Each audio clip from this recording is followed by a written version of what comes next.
Paskapaperi jalassa. Hyvin ollut toi.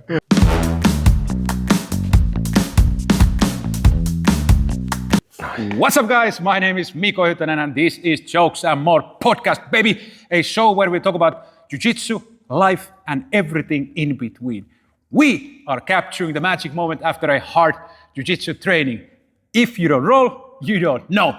Today I'm joined by my very old training partner, old school grappler, maybe the nastiest neck cranker ever in the world, sea captain, Stig-Johan Lundström. My brother, welcome. Thank you very much, brother.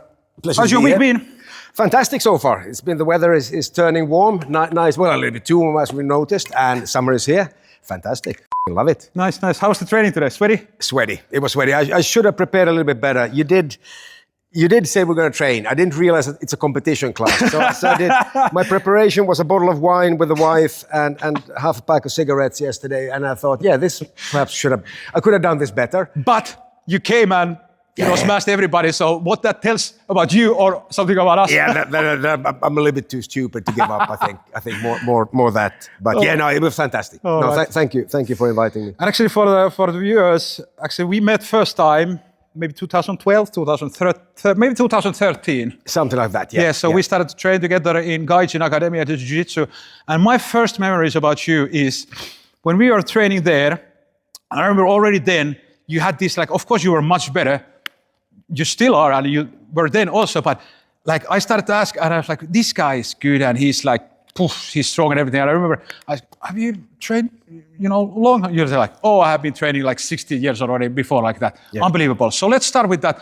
What was your first martial arts memory as a kid, or did you start a martial arts journey already when you were a kid, or what is the first? Yes, yeah. Right, I'm a 70s kid, so I'm born in the early 70s. So of course I grew up watching Karate Kid and The Last Dragon, which are fantastic movies. They're shit by today's standards, of course, but watching them then was inspirational. So like everybody else in the early 80s in Finland, I started with karate, which was one of the two, I think, where I grew up in Jakobstad, northern parts of Finland. There was only basically three to choose from. You had Aikido, and they wear skirts. I'm knocking it, but it's still skirts. Judo and karate, and I thought, Judo was a little bit too huggy-feely, so I chose karate, and I did that for a while. I did do yellow. Did I do orange belt? I can't remember, but I didn't do it for long though. So I was 13 at that time, 13, 14 must have been. And then life took me onwards. Let's see, what did I do? So I dabbled with karate on and off there throughout the years. Joined the Navy when I was 18, 19. And sort of then continued training in the military, a little bit of boxing, a little bit of wrestling, a little bit of this and that. But I really started properly after I left the Navy. I did my seaman school on the Åland Islands, and that's when I started training Shorinji Kempo, which is with sticks, no? No, that's Kendo. Okay. No, Shorinji Kempo is a mix up. How should I put it? Somewhere between karate and jiu-jitsu. Okay. Yeah, it's a little bit of striking, a little bit of kicking. And it was a very, very nice, very, very soft and gentle art. And then I sort of continued. I realized I do like striking a lot. So I continued on the striking route. I was boxing in Finland. Then I started sort of sliding in towards kickboxing in Italy and France. I did kickboxing there, slid into Muay Thai. And I realized, I like striking. I like that. That was good. That was sort of my thing. And I've got the build for it as well. I'm semi-short, 175, but I've got a wingspan of 186. So because normally a human being, you've got your length between your fingertips, right? But I've got 10 centimeters longer between my fingertips. So my reach is a little bit like a gorilla. So striking, was sort of something I was apparently made for. So I did that for a long time. And then I slid into, so we got a lot of ground. No worries. A lot of ground to cover here. That's why we're here. Yes. But in short, I jumped from that, and then I slid into grappling as the no-hold bar, NHB, the bare fist fighting came into Finland. Of course, I moved to Turku back in the... Well, if you want to do it, you want to do it properly. Yeah, of course. Yes. It fits your style, man. Yes, and we moved with the family, with my family from my wife and kids back then already, moved to Turku, and that's where I got acquainted with Finn Fighters Gym, which was, the oldest one. It might be the first no-holds-barred gym in Finland, and definitely one of the most known ones. Yeah. So they were the ones arranging the Finn fights and all of these. And still up and running. Still up and running. Yeah. Still. I mean, they've produced at least 3. Tom Niinimäki, Teemu Pakkaleen, Mach 1, all of these ex-UFC fighters came from Finn Fighters or has been in around Finn Fighters. So yeah, I mean, they've got along. The pedigrees are just ridiculously good. They're fantastic guys. And back in those days, it was Jari Ilkka, Ykkä Leino, all these legends who were running it. Harri Niva, who's still active there, and all these guys, and sort of fell in with, started training with them. It was very... What was the training like? What was the grappling, kicking, mixed, or is it like early days MMA? So the first time I went, we were in, it was before we went, they opened the gym in Brahenkatu, which was underneath a pub. It was in a bombshell before that. And I remember I went there for the session, knocked on the door, and I think it was Ykkä who opened the door, either Ykkä or Jari who opened the door, and I said, yeah, that's all good, yes. I said, yeah, I hear you guys train, fighting. And, no explanations or questions, I hear you guys train fighting. And he just asked, who do you know? And I said, well, Andy Sund from Jakobstad said this. I said, okay, closed the door, went in, came back 30 seconds later, said, yeah, you're in. Come on in. So it was sort of, I won't say by invitation, but like a speakeasy. It was, you needed to know somebody, I guess, who could vouch for What year we are now about? Oh, that had to be 99. Okay. So we're talking 26 years ago, okay. 26 years ago. So yeah, 99, 2000, something like that must have been. Perhaps early 2000 there. No, sorry. That was the first time we lived. So that was 96. 96? 96, okay. yes. Nice. Because we then moved back to sorry. I'm jumping a little bit back and forth here. So that was the first time we lived in Turku with the wife. And then we moved back to Jakobstad and the kids were born. And then we moved back to Turku a second time. So it's been back and forth a few times. So anyway, so back then it was a mix. Boxing, grappling, Jiu-Jitsu. But Jiu-Jitsu was, very basic back then because there were no instructional videos. It was books. And, I remember. Yeah. It was like the Gracie way. And you sort of say like, I wonder what the fuck happened between A and B because he's holding his hand and the second picture, he's lying on the ground. I have, so you had to figure shit out. Yeah. But we had some dedicated guys. And back then they already started going to Brazil to train. It was Sauli Heilimer was one of the first black belts. And he spent time in Brazil. So he came back and sort of showed us how to do shit. And I was mental. It was just bonkers. It was just hard. It was more brawl than brain. How many was the core group? The core group, must have been like, say, between 10 and 20. Yeah, in between 10 and 20. But then it slowly grew. And then the Finn Fighters moved to Brahenkatu and underneath, I can't remember, Brahenkellari. I think the restaurant was called, underneath there. And that was this low ceiling. So when you did sweeps and sometimes you hit the ceilings there. And we used to train in the mornings, sort of a core group of us, just basically rolling, and just beating the shit out of each other. It was just bonkers. And some of the guys were serious. Some of the guys spent the night boozing and just partying and came there and they were still drunk as kites and we just fought, So it was very, very basic, but very fun. Was the competition scene already for MMA in Finland active back in the day? So, for example, any of your training partners went to fight in competitions, or was that just your training just each other? Or there was, okay. Basically just training each other. There was the Finn fight, and then they later on started the Vasa fight. So there was a few no-hold bars, and there was some NHB in, I think they did some in Sweden. They were banned in Norway. They were banned in many of the places, back then. And then they started in Russia. Oh. So they were, Uka did quite a few fights in Russia, and unfortunately he broke his orbital socket, one or both of them, in a competition. In the last one he did. He was good. Uka was fantastic. Yeah. Uka was tough as nails. Just legendary guy. Yeah. I'm a fantastic guy as well. Which is sort of the duality of man, is the fact that you got these guys who are just absolute killers, and they're the nicest persons you ever meet. It's amazing. That's the not the strange part, but that many times it is like that. Especially the really, really crazy guys who fight like maniacs, but they are the nicest guys. Yes. They help everybody, they lift everybody up, and they are like. They are, but I think it's as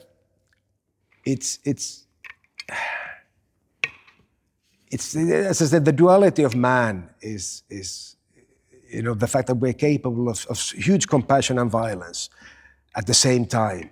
But to be able to contain that is what makes you compassionate. You're capable of great violence, but you can still keep it in check, and that makes you a man.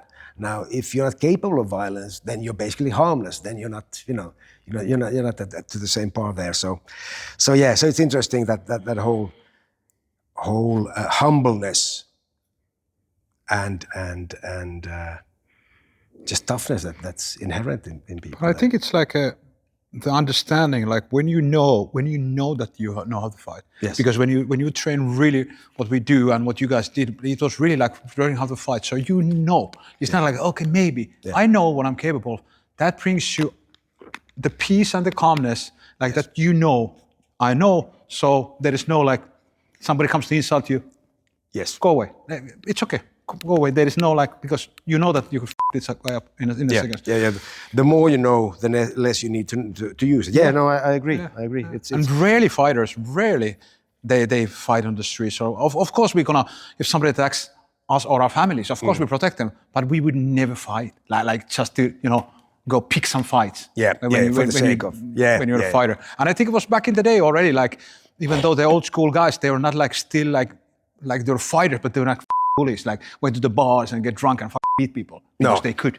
They could. There were more of them back then. If you look at the trend, especially today, I mean, they're all nice guys. Back then, there were a little bit more madmen, because the background also was very diverse. It was a lot of, now it's most of the guys, they either they aim to make a living or for them it's a sport. They're sportsmen.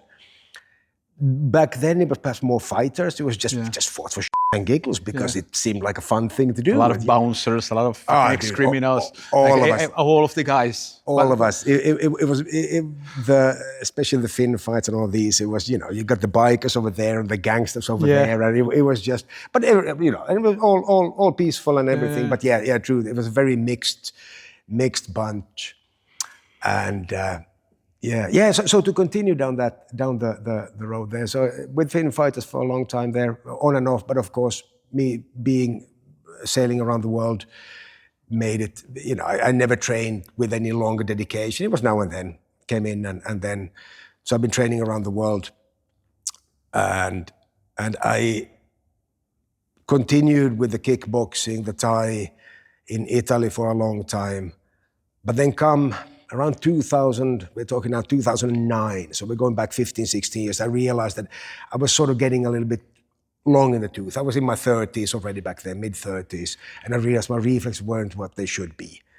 I fought a few, I did a semi-pro boxing, and I realized that I was a decent amateur, but a professional. I would have been a really bad, because the difference there is just, you have no idea how hard a professional hits until you go up against one and realize, I've got nothing.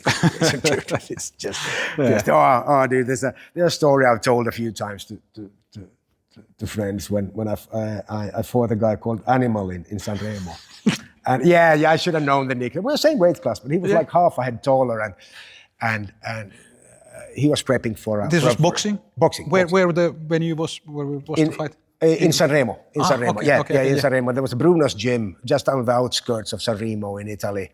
It's a small town. Sanremo it's just across the border. You go from Monaco, Bordighera, Ventimiglia, and then comes Sanremo. So I was stationed there for almost 6 years altogether in Italy, of which 4 was in Sanremo. So I spent quite a few years there. Yes, I fought him. Well, or tried to.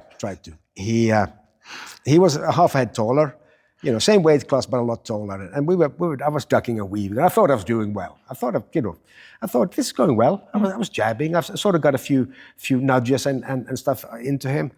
And then come towards the end of the first round, I think he got like, yeah, I'm tired of this. And he hit me once properly. As I was ducking in, he was a counterpuncher, right? So he sort of just waited. And as I dove in, he just bam. And the next thing I know, I'm down on one knee. I went like, what the was that? Jeez, I've never been hit that hard.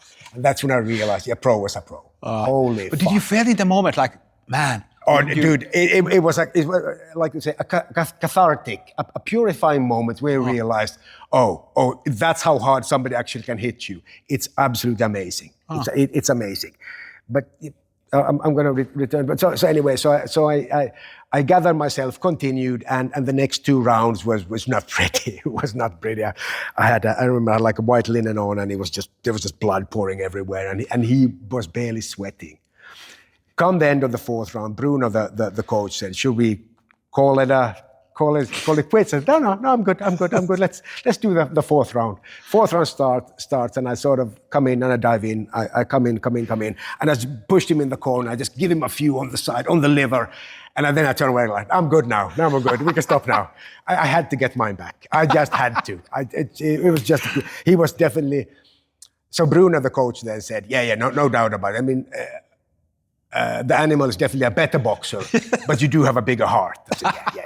So that's sort of when I realized that the levels are just, there's levels to everything. And as I said, I was probably a decent amateur, but I would have been a shit pro or semi-pro.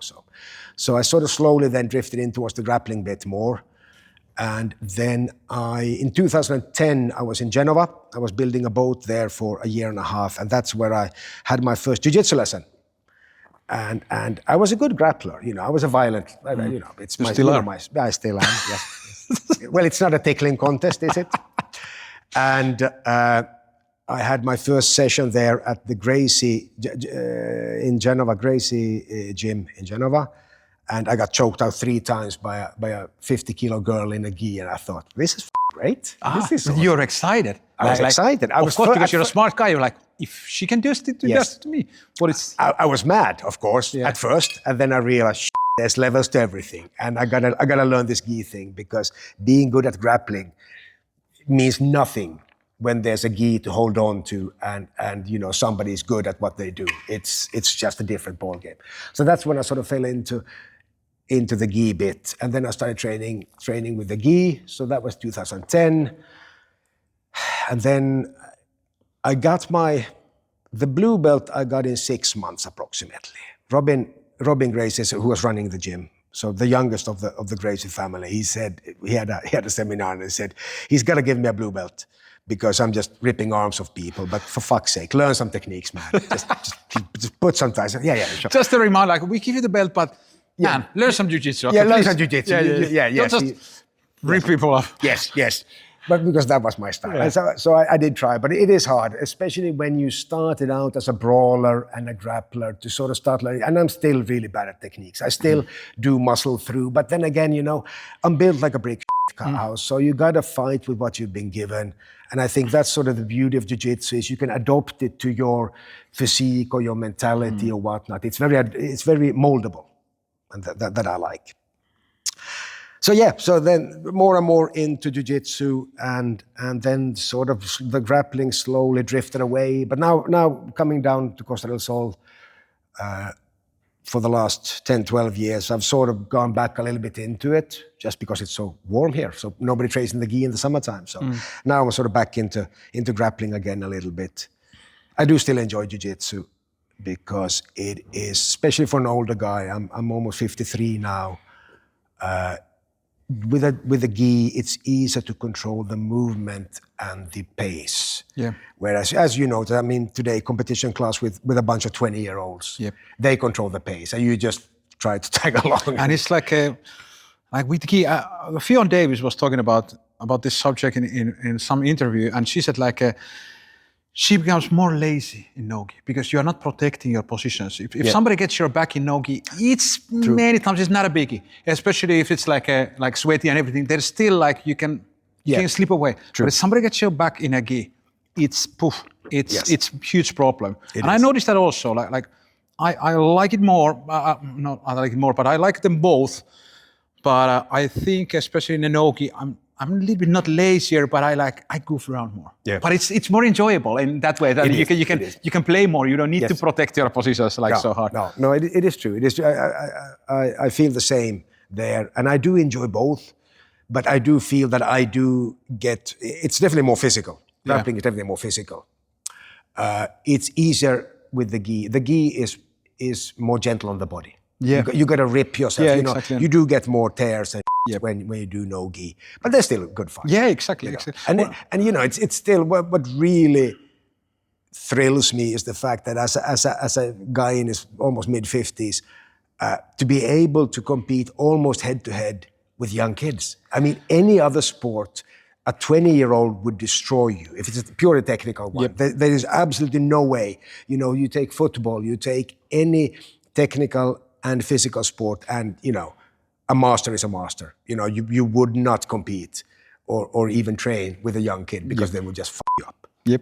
Yep. Can I curse in this one, by the way? Yes, you can. Good. We can talk whatever. Yeah. And editor Kasper, my brother, there is what he's gonna do.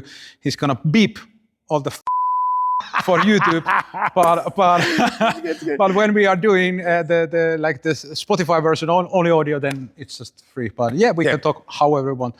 What do you still train both? Kind of way, yes. Yeah. Yes. What do you recommend everybody to train both? Yes, I do. I know there's a huge. It seems to be a very. Based on the times, you know. Sometimes it's the gi is the thing to do, and then other times Gordon Ryan is the most followed guy on earth, and everybody, no gi is the way to go. I think they're both complements. They complement each other very well, and since they are both, one is more physical, the other one is more adaptable. I do think they are both very valuable. I wouldn't leave one or the other out. I agree, and actually, still the biggest competitions in the jiu-jitsu competitions in the world, gi. Yes. And again, like I love the idea that we train both, and especially if you train only gi or no gi, then the other one comes like this big thing. Like I don't want to do it. Yes. I'm a little bit scared if I'm really good at no gi, but what if I suck at gi? Well, no. If you do it consistently both, then there is no this kind of placebo phase. And actually, you remember when we met in the Gaijin Academy at Jiu-Jitsu, we did 50-50. We did gi, no gi since the day one. Like, absolutely. And it was 50-50, like half and half and half and half. And I'm grateful for our coaches that it was like that. Because it would be easily also in that area, they are Demian Maya's black belts, Jasse and Marek. So like, okay, we're going to do only gi or something like that. Yes. But it was great that we did both because I'm grateful for them. They built us, so all the best for them. Also, have you ever competed in jiu-jitsu or only the boxing? Yeah. No, I've fought in a lot of arts, but it's been probably the most competition I have is in jiu-jitsu. Not a lot though. I might have 10, 15, something like that. So a fair amount. But the problem, of course, throughout my career has been.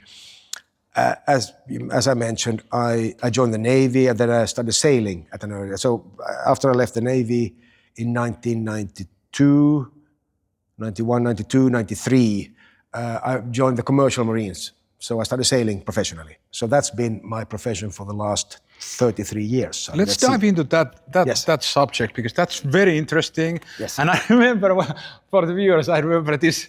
Actually, I was talking with Stig back in the day, and he's very respected guy. He runs the biggest, yachts in the world. And I was watching this TV show called Below the Deck, like watches them from the crew. And I was like, I was watching this reality show about the crew on these not super active yachts. And I was like, Stig, can you imagine these? They're like, these boats are 70 meters. No, I was like bragging, like, can you imagine? It's like Stig said, yeah, I run like 300 meters. Unbelievable. But where it all started, so tell me, was the first when you joined Navy when you were a young boy? Was that the starting of everything? Sort of. It perhaps clarified. I've been sailing my whole life. So where I grew up in Jakobstad, it's a maritime town, and it's got both. They build the sailing yachts Nautor Svan and the Baltic yachts have been built there since the 60s, 70s. They build Bella boats, Marina boats. So the whole of from Vasa and basically northwards is boat building country. They build a lot of boats around there. So it's always been a very maritime industry, and just everybody had boats. Everybody had that. We spent a lot of time out at sea when I was a kid. I joined the Sea Scouts with a bunch of friends. So we were all around the same age, and we used to spend the weekends. And so the Sea Scout organization had a bunch of boats. 3-4 sailing boats, a few inboard engines, just smaller vessels, and we were able to use them whenever we wanted to. So we used to go out for hikes, which is just basically drive around the archipelago and do a strandhugg, which is you just go ashore somewhere, put up a fire, stuff like that. And that's how we used to spend our weekends, which is bonkers when you think about it. And these days, my kids, now they're adult kids now, of course, but when they were young, if they don't call, you got to call me when you come home and like that. We used to be gone for days and nobody gave a right? So we used to, especially in the summertime, we left on a Friday and we came back on a Monday. And at best, right, somebody's mom probably knew that, so my mom would call somebody else's mom and said, have you seen the guys? I said, yeah, no, they said they were going to go out to Storgrund sailing on Friday. Oh, yeah, I'm sure they'll be back on Monday. So nobody batted an eyelid of us, a bunch of, 12 to 15-year-olds with boats. So we bought our own snacks and bought our own food and just survived on the land. And that was what we did.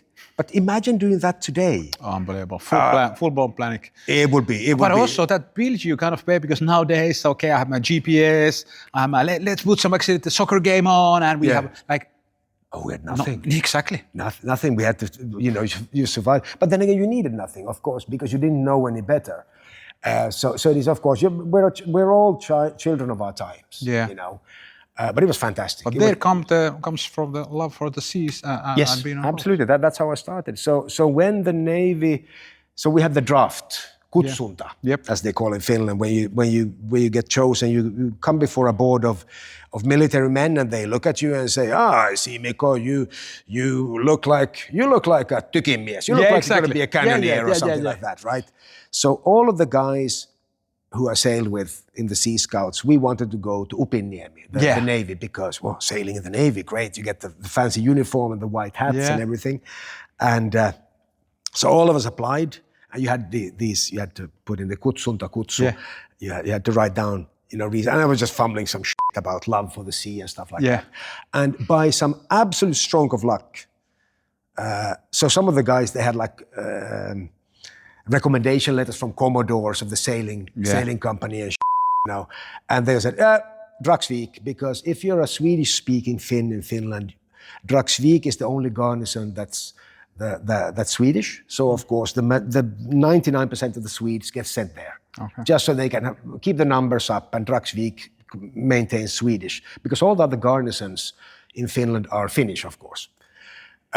So all my friends got sent to Dragsvik. And I got in front of the board and they said, I see you've written the shit about love for the sea. Upinniemi it is. I was like, so I got sent to Upinniemi. Was that a positive surprise? It was. Because you won it in... Absolutely. But I thought I was going to be there with friends. So of course I go there, and it was me and 599 Finnish-speaking guys. My Swedish, I was a Finnish Swede, right? So you got to remember. They heard your accent. They must be, giving you... Dude, they called me Börje for a year. Fucking Börje. But I'm gonna quote a friend of mine who joined the French Foreign Legion. He was a different kind of guy. So anyway, he went out for interrailing and just joined the French Foreign Legion, and he was away for a few years. So I think the first tour you do in the French Legion is 3 years, and after that you sign up for 5 years. It was the other way around, 5 years and then 3 years. But anyway, so he came back in the middle of the first tour, and everyone was like, for a Legion, this we're talking now late 90s probably, so it was still legendary. So we asked him, what is it like? I mean, do they speak French? I said, no, it's nice. It's French Foreign Legion is nice. I mean, at first they will tell you once in English, and then they'll tell you in French. And if you don't understand, they'll encourage you with a rifle butt or something. But you learn French very quickly. So I'm not saying they didn't hit me in the Finnish Navy, but you did learn Finnish very quickly. Yep. Yeah.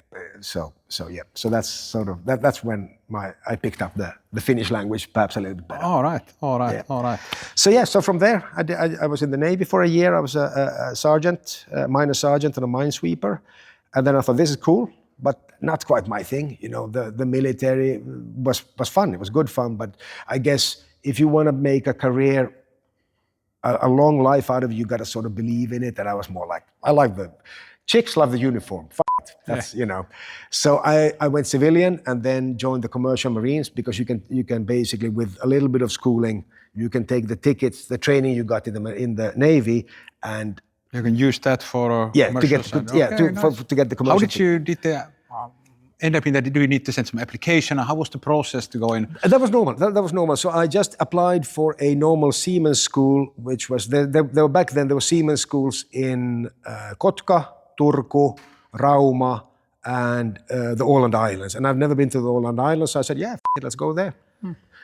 So I went to the Åland Islands, and I did 6 months in a school there, and got my AB's license. First you become an ordinary seaman, and then I sailed for a year as an ordinary seaman, got my AB's license, which is able-bodied seaman, which is like the highest rank of sailors. And then I was actually thinking of staying on deck, because I loved working with my hands. Yeah. I'm kind of a semi-practical guy. At least I pretend to be. And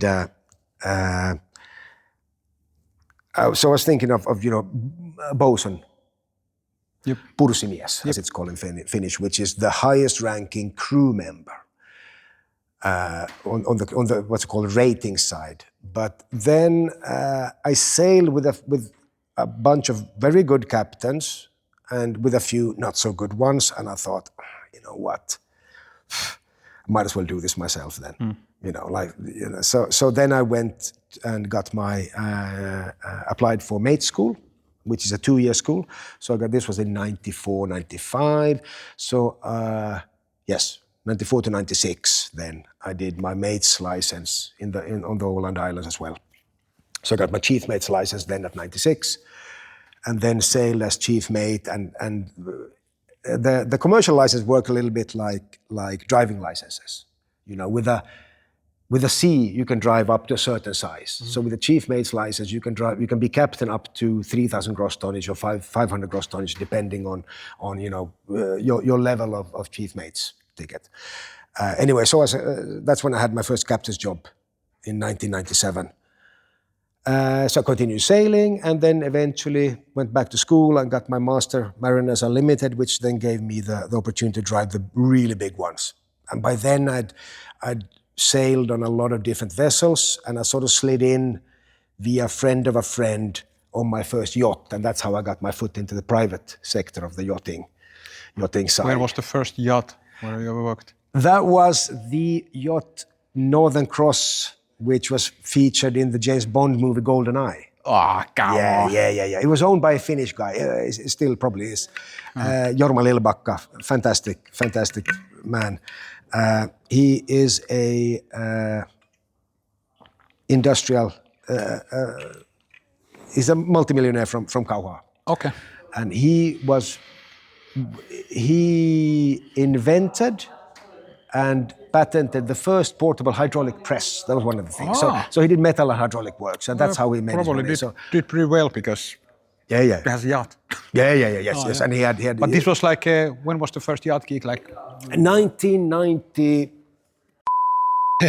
I gotta think back a little bit. It must have been 1999. 1999. Yeah, around the same time, 1999, 2000 must have been. Yeah, 99, 2000. Yeah.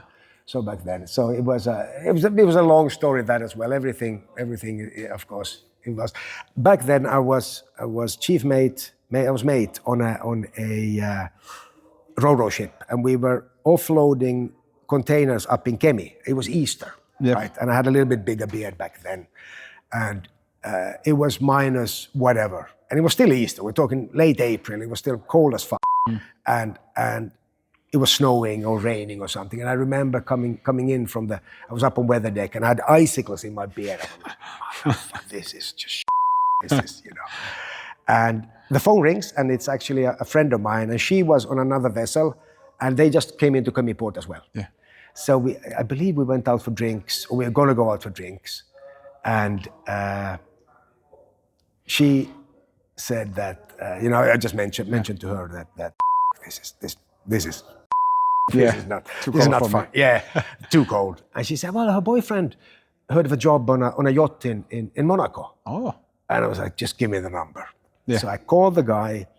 It was Henrik Malberg down in Turku. He was the captain of the boat. And so he invited me in for a chat the following weekend. And I was just signing off the vessel. So I said, yeah, sure. So I met him down in Turku on a, I can't remember, was it a Friday must have been. I took the train down, had an interview with him, and everything was good. And he explained the job a little bit, very vaguely. And we chatted, and he said, yeah, I'll give you a call. So he gave me a call. So, I was still in Turku there. I think I might have stayed the day or something. And he goes like, yeah. So I spoke with the boss, and yeah, you got the job. I said, okay, oh, fantastic. When do you start? I mean, we're talking now, it was early May then. And he was, how about Monday? I said, espera, we gotta, hold on. I haven't resigned from the previous job yet. I've gotta do that first. So I said, okay, all right. How many days do you need? He said, shit, give me till the end of the week. Friday, possibly. So anyway, so I resigned from that one, went up to Oulu, picked up my stuff from the boat that was there at the time being, and then packed my bags and went down and joined the boat in France. The first gig we did was the Monaco Grand Prix. It was absolutely insane. Yeah. So that got you hooked. Like, come on, you are working in this kind of environment. It's amazing. And it was bonkers. The Monaco Grand Prix today is very civilized. It's still a spectacle. Yeah.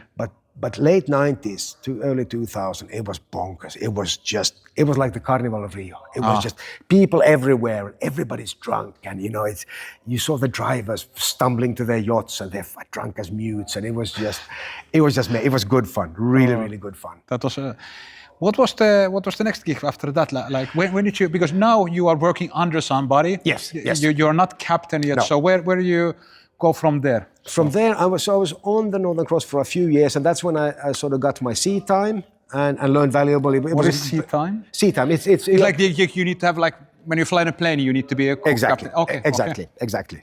Flies here. I don't have spastic movements, just in case anybody's wondering. So I got my sea time and then went back to school. So that was then early 2000, and I started the school, and I did that one. So I started the Master Mariners, getting my unlimited. But unfortunately, I got such a good job for the summertime there that I only did it for a year. And then I went on super fast ferries.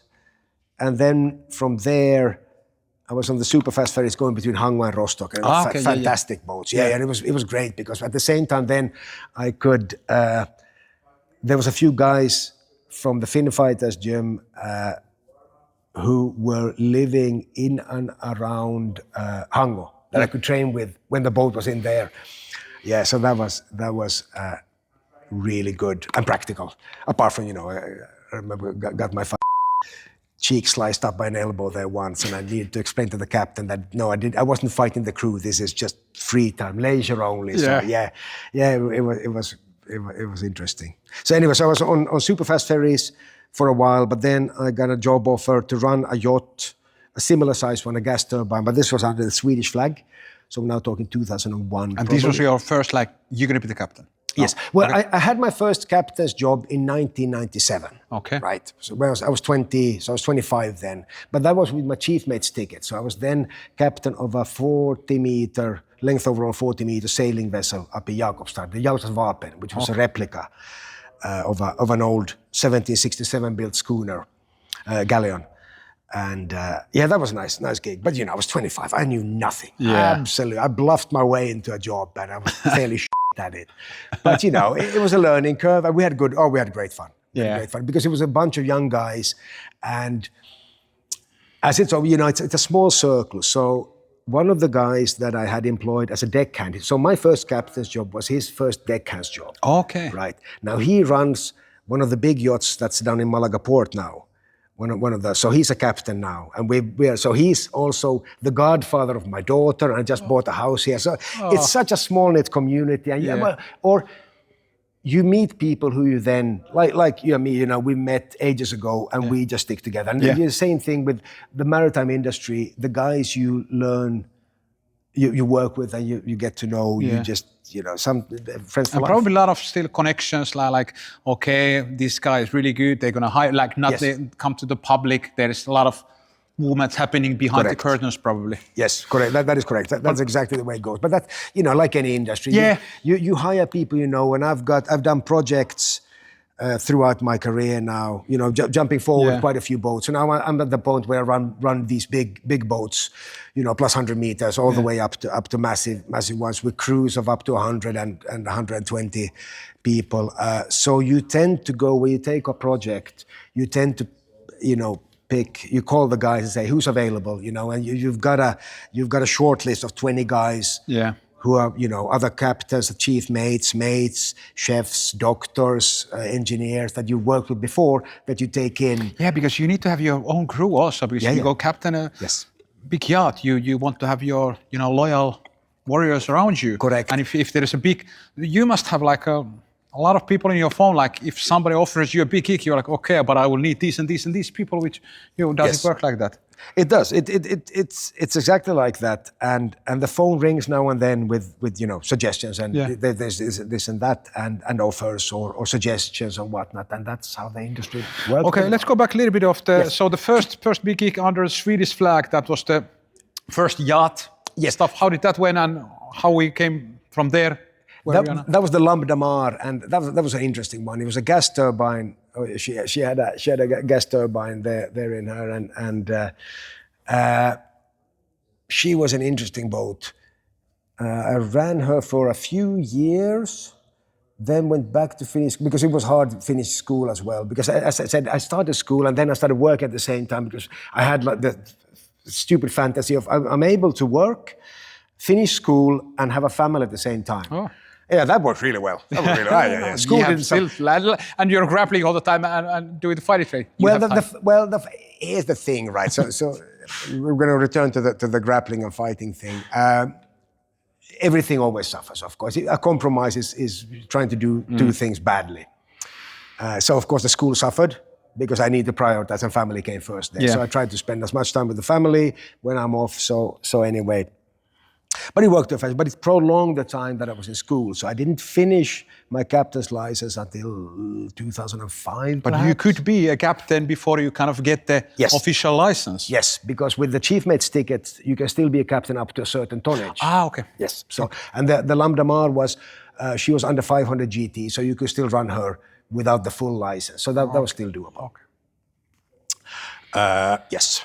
So I ran her, and then for a few years, went back, finished school there at the same time. And then the owner of Northern Cross, Lil Bacca, he wanted to open up a cargo line, traffic between Finland and Germany, because he had his own trailers with freighting a lot of metal and hydraulic machinery to Europe. And because the freight, the cost of freight was very high, he thought, this is a nice niche. So he was looking into buying boats. So he and Henrik Malberg, who was running the division at that time, gave me a call and said, listen, we're starting up a new shipping line between Finland and Germany. We're going to go and watch boats to Sweden. You want to come? Like, All right. So we went and looked at. We had no idea what we were doing. Like, yeah, go look at boats. Go like, tong tong. Yeah, it seems like the hull is good. So we were learning as we were doing it. A lot of the stuff, because there's no manual for like this. So I joined them. It was just 3-4 of us starting it up. So we scouted 2 vessels, went and looked at them and bought them, and then flagged them over to Finnish. On the Finnish flag, got a crew, and then set up a shipping line between Finland and Germany.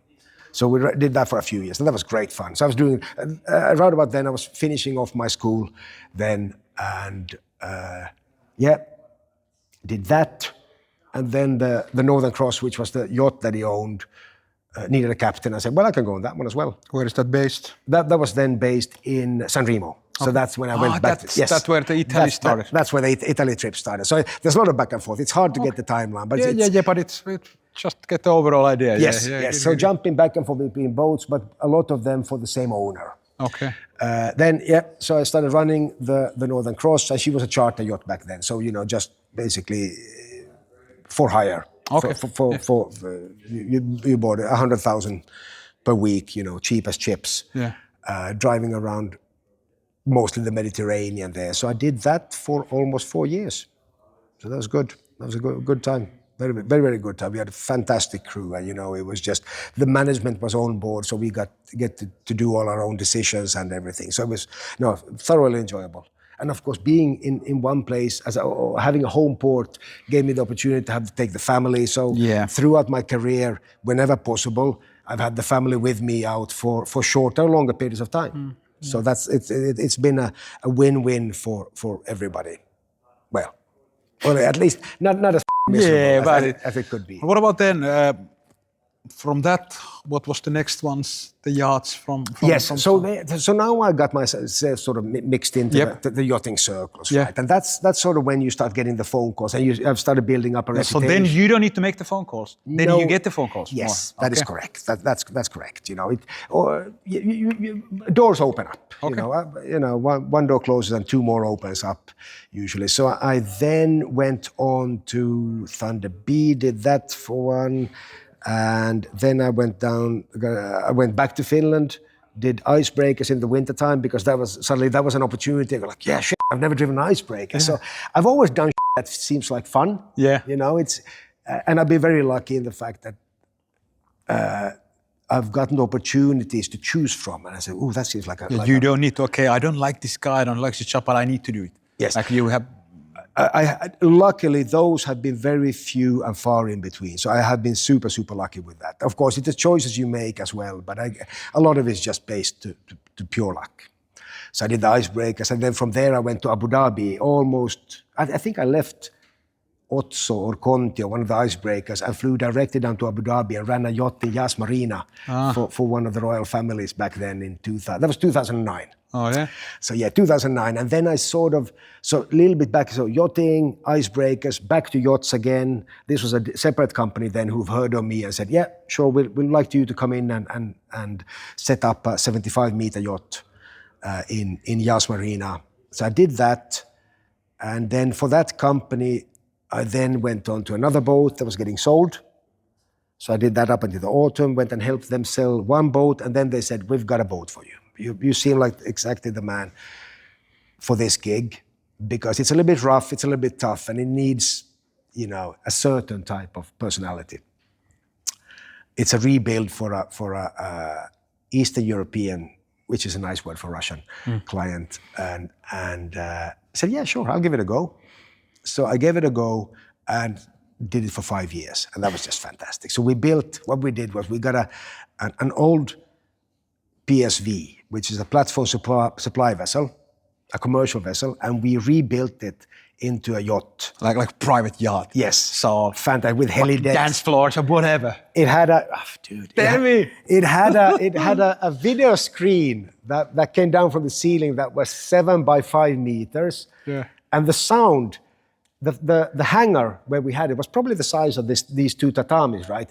And we had 1,000-watt speakers around it, right? So when you cranked it up, it was loud. Yeah. The stern door, you had to open up the stern door, otherwise you blew out your eardrums. But we were watching football and on that thing. It was absolutely bonkers. Yeah. So we had basically fairly free hands. He had a concept, and we worked a lot with the owners, PAs and designers. But then the shipyard we ran with the managing company, and so we ran. That's when So now we're going back to Genova. This was now 2010 in Genova. That's where I fell in love with Jiu-Jitsu. Yeah, you did right. The first so now we're talking yeah. Jiu-Jitsu and Sputnik, the vessel I was running back then. So I did that for 5 years. Built the boat, and then we operated it for 4 years. But then the Russian embargoes came, and we had to lay up the vessel. Yeah. But that's the way it goes. It's you got to realize that for the ultra rich, it's just a toy. It's like a bicycle for you. Yeah. And sometimes you like your bike, and sometimes you go like, you know what, it, I'm going to take the train. I'll put this one in the garage. Yeah. And that's exactly, for them it's the same thing. So they grow tired of it, or they just get an interest or whatnot. So anyway, embargoes made yachting difficult. So he put it up, and I went then working for a Middle Eastern client.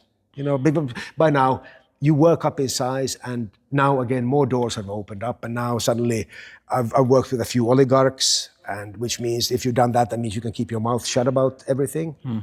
And suddenly the Middle Eastern opportunity opened up, and I'm working for a Middle Eastern client, and that then opened up another door to another Middle Eastern client, and where I worked for the last 8 years.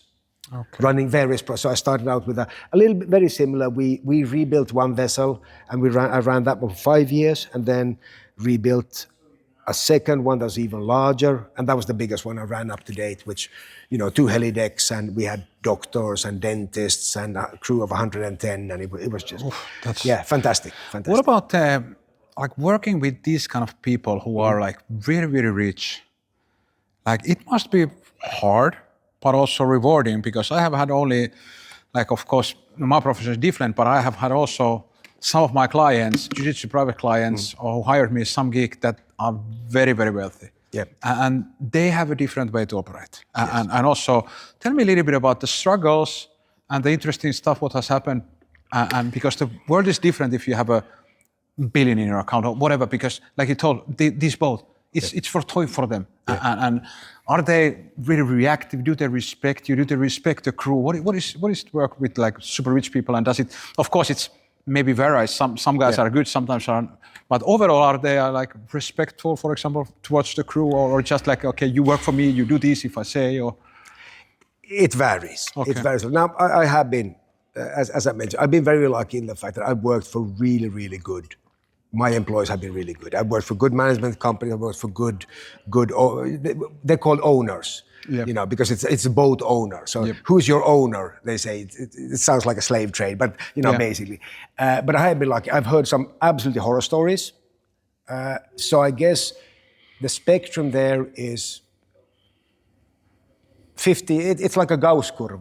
The Gauss curve, which is the variables. 15% are absolutely horrible people. 50% are absolutely fantastic people. But the majority then, the 70%, is a varying curve of some good, some bad. They're decent. Yeah. They're decent, but they're human beings. Yeah. And I guess what I saw a lot, because I was there in the late 90s when you had the Russian gangsters came in and stuff, new money versus old money, and that's a lot. So it depends a lot on how did you get your money. Yeah. Are you a self-made? The things that matter or that differentiates is, did you make the money yourself? Did you work for it, or did you have an invention? Did you get the unicorn? Yeah. I have one. I came up with a golden ticket. And that's how I made me rich. Yeah. Precisely. Did it fall into your lap, or did you work hard for it? Is it generational wealth? Did you earn it, or did you inherit it? That's also and here's one. Were you born into it? That's a tough one. They are tough ones. No? They are tough ones. They don't have the perspective. It's hard. If you're born super rich, it's like, how do you know? Yes. How do you know the struggle? Because, But it's different there as well. I met one of the wealthiest men on earth. This family, American Jewish family, they own a lot of the world banks around the world, right? So I met the man he must be in his 60s, and he's probably set to inherit. So he's probably worth, nobody knows. I mean, we're talking hundreds of billions. Yeah. But the first time I met him, he had on baggy pants and a t-shirt with holes on it. And he was asking for my boss then. We were in Montenegro, parked alongside, and he just waltzed us on board. I go like, dude, can I help you, man? And he just looked like a surf bum who walked in from a beach. And he said, is Mr. So-and-so on board? I said, no, unfortunately at this moment. But can I leave a message? He's supposed to be returning with his jet, you know, at some point. You know, you can't give, I had no idea who this guy was. He said, yeah, no, that's okay. I'll be hanging around. But tell him N came by. Yeah. You know, I'm like, okay, I'll do that, sir. I'll be sure to do that. Thank you. Have a good day now. And he left. And then I told the owner's PA about this, and she was like, oh no, that's N. He's the grandson of Big Daddy. You know, he's gonna inherit everything. I'm like, dude, that guy dated Natalie Portman and is worth 500 billion. And I thought it was surfer, dude. You know? So sometimes you just don't know. Yeah. Right? But do you need to be respectful for everyone? Oh, absolutely. Because you never know. That's the thing. You never know with these things, and that's sort of, you know, respect all, but fear none. Yeah. You know, it's just, you got to be, but that's sort of at least, there's different ways to skin a cat. But then you've got the generational ones, generational wealth, who just, they don't understand life. Yeah. You know, they don't know what a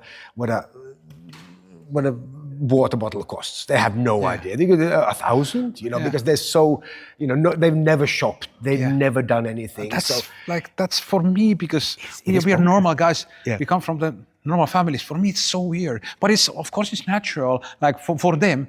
But you must have like a really different way to look at life, because you do.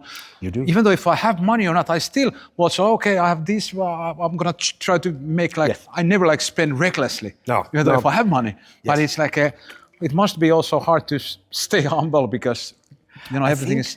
But I think they're trained into it because most of them are well educated. Yeah. So I would say generational wealth, they are not bad. They are just very clueless. You know, they can be empathic, but they don't really understand your struggles. We're like, that seems like I have no idea what you're talking about. You know, but I'm trying to understand. Yeah, exactly. You know, not a bad person, but you don't.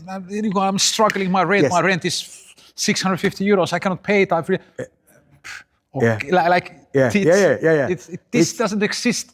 This kind of because if money problems doesn't exist, there is a lot of stuff that you know goes away. Of course, there's a lot of other problems also in personal life. You know, there is a lot of people who are very rich, but they are super unhappy. They are. I wouldn't say they are more happy than you and I. What do you think is a happy life? What do you think you need for a happy life? I think struggle. You got to struggle. You've got to sometimes. You've got to go. I like what Henry Rollins from Black Flag said. He said, walk without a jacket in the wintertime, freeze. Go without food for a day, feel hunger, you know. You've got to go to skin and bones now and then, just to see the essence. What are you made of, you know, first of all? So I think a little bit of struggle is always good, because that makes everything worth it. And don't always take the easy route. Take the hard, if you can. I've always taken the hard route, just a sheer principle, just because it makes me, I won't say harder, but it makes me learn something. Yeah, and it kind of pushes you. It kind of you create these challenges all the time. Yes. And the consistent growth requires pushing yourself, and this is exactly the mindset. I don't want to. Okay, I'm going to do the easy way. No. You're going to do it the hard way, because you are also trying to make yourself a better version all the time. Absolutely, and it's a constant struggle. You can't give up. So yeah, I think joy, you find joy in the small things. I think you find joy in the small things if you can. And this is sort of goes full circle to the rich guys, because if you have everything on your doorstep, how do you get your kicks? Well, by constantly upping. But eventually nothing tastes the same. Nothing is good anymore. Yeah, exactly. So yeah, I think it's hard. And that's why a lot of them, they are definitely not happy. Yeah. Oh no. It's just, they just trying to get that kick somehow that we get from normal small stuff, but for them it's not even possible. And here's the thing, right? It's not possible for them. A movie star, you know, he can't come in and roll like we do.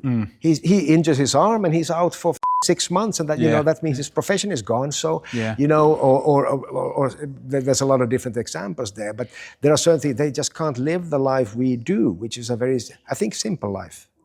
Does any of those people who you work with train martial arts, jiu-jitsu, boxing, or anything? Yeah. Have you teach them, or have you trained with them? No, I haven't. Do they even know that you're a fighter, and you know like? Do you talk about these things with the clients? Like, depends a little bit. If they ask, do you tell? Oh, absolutely. It's no secret. I am who I am, and you know, I don't hide my personality. I'm exactly the same at work as I'm at home. I know some people like to have their work personalities, especially people in rank or in power positions, tend to have a work life and a civil life. I'm the same. I've just never really bothered with that. So it's fairly obvious that I'm a fighter because I've got blue eyes now and then, you know, black eyes and bruises and crap. I know, well, Sheikh Tahoon, who is the founder of ADCC, he's got several yachts actually, and I know of them. I haven't met the guy personally, but I know, you know, so there are definitely rulers and people in high positions who do train.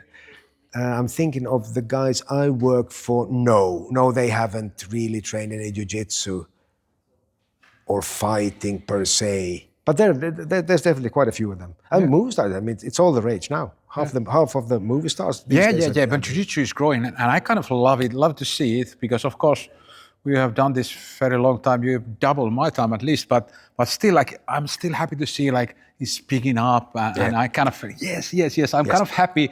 Always when I see some celebrity or somebody is talking about jiu-jitsu or they found jiu-jitsu, whatever, it always makes me happy because I know what jiu-jitsu does to people. It's hard, it's demanding, it's frustrating, but it's the best thing what you can do. If you have the courage and the mindset to train jiu-jitsu, you need to fail 1,000 times before you can do anything, and that's gonna mold your mind. I think that's what makes you a better man, better human being. It makes you humble. Yeah, exactly. And it keeps you humble because, come on. You get your ass kicked. And these youngsters, man. But it is what it is. It's and we are still here. And I think it's the consistent growth that, you know, keeps us also here. I think so. And it's a struggle. I said it, you know, I think it's part of that struggle that we do. I find the enjoyment from the struggle. Yes, me too. Like a little bit heat on today I got a few times knee on my face and everything. I love it. Yes. I love it. Even if I get black eye, you know what I do? I go close to Mercadona. Here's Mercadona where I go buy my chickens and everything many times. So I take my glasses off so everybody can see the black eye. Yes. And they look at me like, look at this. I'm like, exactly, look at this. Yes. I've earned this. I've earned this. Exactly. I like it. It's true. So I think it's to go back to that ikigai, finding something worth living for is very important. I mean, there was a massive study they did, 30,000 participants. I think it was a Harvard study where they tried to point base what will prolong your life. And this was studied 30,000 people in Japan, what was a large part of the study. And they tried, you know, they on a point-based system, food, life, you know, what will make exercise, social circles.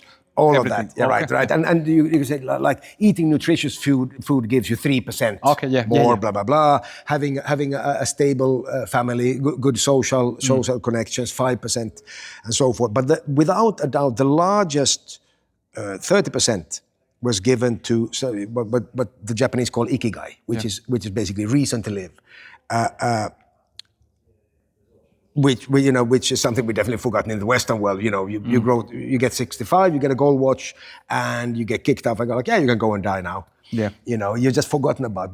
But to be part of something bigger than yourself, and finding joy in that, and that's where using Japanese then as a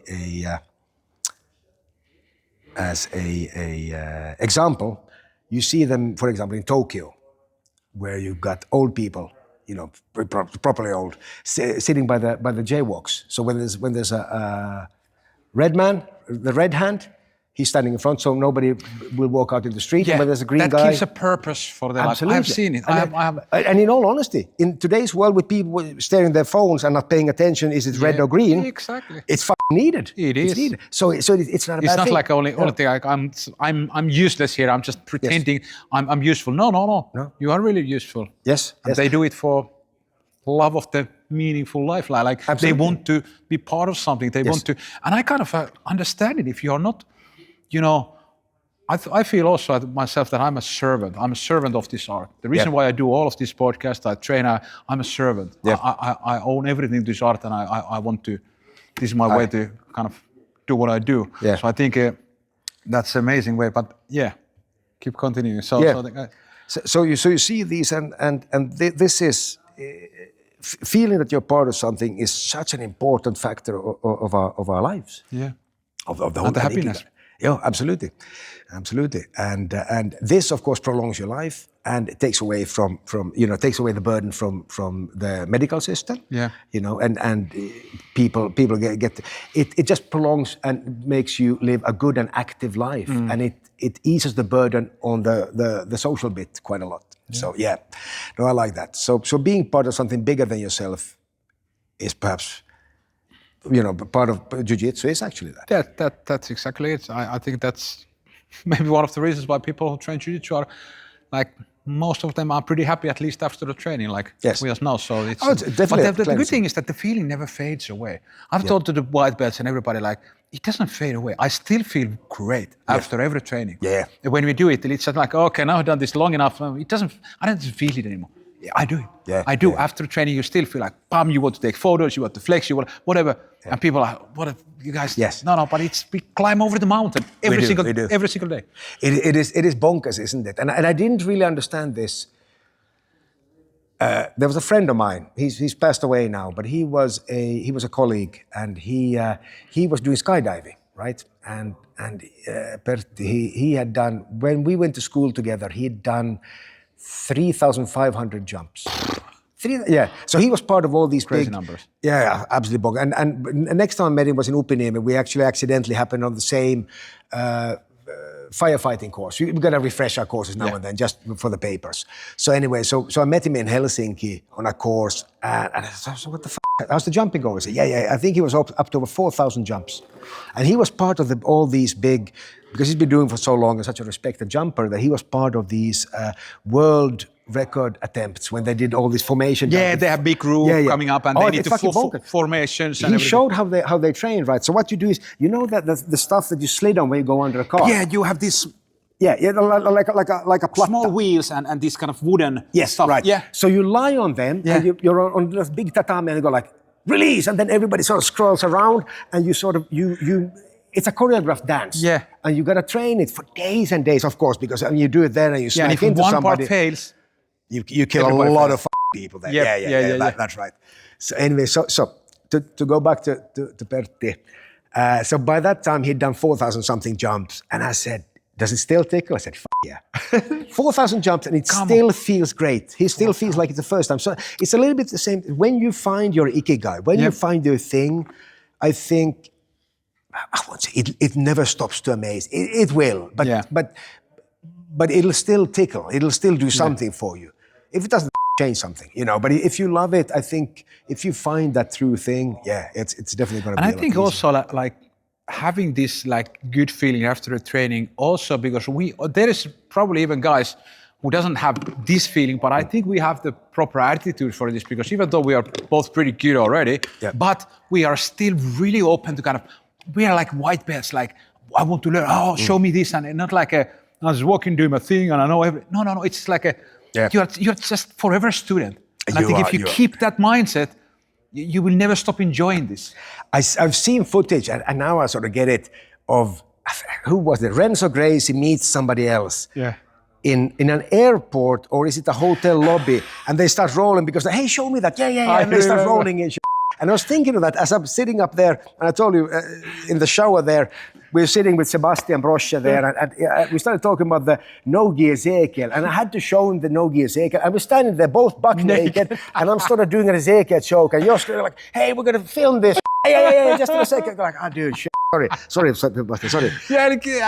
That's right, but it sucks you in. It does. Yeah, I remember I saw the video. I think it was in the airport. Hilse was teaching something on the floor of the airport. But I see it happen. And it's lovely. To still have that enthusiasm towards whatever it is they do is fantastic. Then you definitely found your corner. And I think it's also like the mindset of like always wanting to learn. Like if it's a jiu-jitsu and also in a life, like I want to learn, I want to become better, you know, Yes. I want to lift weights, I want to maybe study a new language, whatever, but I want to keep my mind active. Yes. And I think everything started from the tatamis. I was not like that before. I was the guy who started a lot of stuff but never ended anything.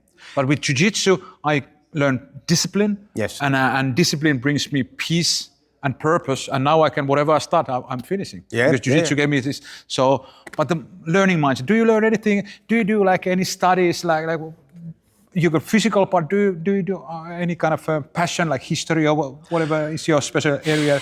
Read books or? I read a lot. Yeah, Okay. I read. I've always got 3-4 books going at the same time. I like to know a little bit about everything. I don't have a specific area of passion. I'm just very curious about everything in general. I've always admired the old Renaissance man, as they talk, because the Renaissance man during the Renaissance age was supposed to be an artist, a sculptor, a fighter, a lover, a warrior, and, you know, everything at the same time. Right. That was the idea. And I sort of like, I kind of like that. I like the idea to be, I don't want to be perfect at one thing. I want to be good or even very good at a lot of things. Nice. That's sort of my thing, because that sort of it gives you more tools. Yeah. And it broadens your mind also. And it's like you say as well, the whole passion and helping, I think, is something that's very important, because we've been very lucky in the fact that we've had great teachers in both jiu-jitsu and in life in general.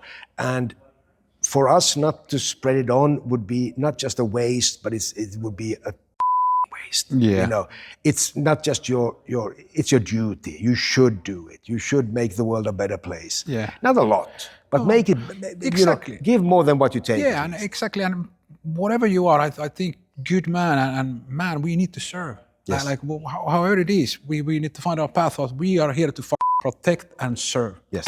Yeah. And I think this is, for me, it's this, and you know, I love it. But I think the purpose and the meaningful, like the thinking, like, okay, I'm just not doing something, but I need to have this kind of more philosophical way, and I love it. And stoic way. I've been reading a lot of that also. But yeah, interesting stuff. Hey, let's go. I want to ask one thing. So, So, any stories?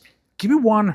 Could choose a story from the yacht times. No names need to mention, but something has happened. Let's say, for example, somebody ordered a helicopter to bring him pizza, whatever this ridiculous stuff, good or bad, funny or no, but something interesting story. No, I think you have quite a lot. Oh, dude, give me a.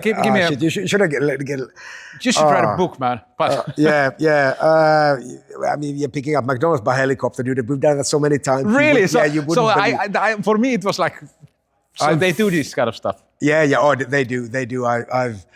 Oh man. Tell me something that somebody has spent a ridiculous amount of money in a stupid thing, or they see somebody in MTV and they say, I want this guy to perform on my yacht tomorrow, and they pay 5 million or whatever. I've got a. There was during the COVID time. Yeah. We were down in a very warm country with my boat, and there was a flotilla of boats. And we were down in one of the very sandy, warm countries, sort of quarantine, and we couldn't move a lot. But somehow we got in one of the world, and he's a regular guest, one of the world-class DJs. You know, there's like 4 or 5 of them, world-class names, you know. Yep. You know, these big ones. And he used to play for the boss, right? The boss and the boss's friends. Yeah. And he was supposed to be going back to. He was having a European tour at the same time, and he was supposed to be flying. And the boss just said, you know what? We're going to throw a party on one of the islands. And next thing we know, his flight out of the sandy country was cancelled. And on the TV he said, Mr. So-and-so has a stomach illness. I can't perform in Paris tonight. I'm like, he's right over there. I see the cunt. You know. So yeah, how it changes. But yeah, so money does give you certain leverages, you know, like that. But you know, it's. Any artist other artists also performing for the rich people? You know, some Yeah, bands, and they probably fly people there too. They do. I would do that if I would be super Yes. rich and I see somebody who I like. I want this guy in my yacht to perform because if There's been a I have lot of enough money, why not? Now, I've seen quite a few of these,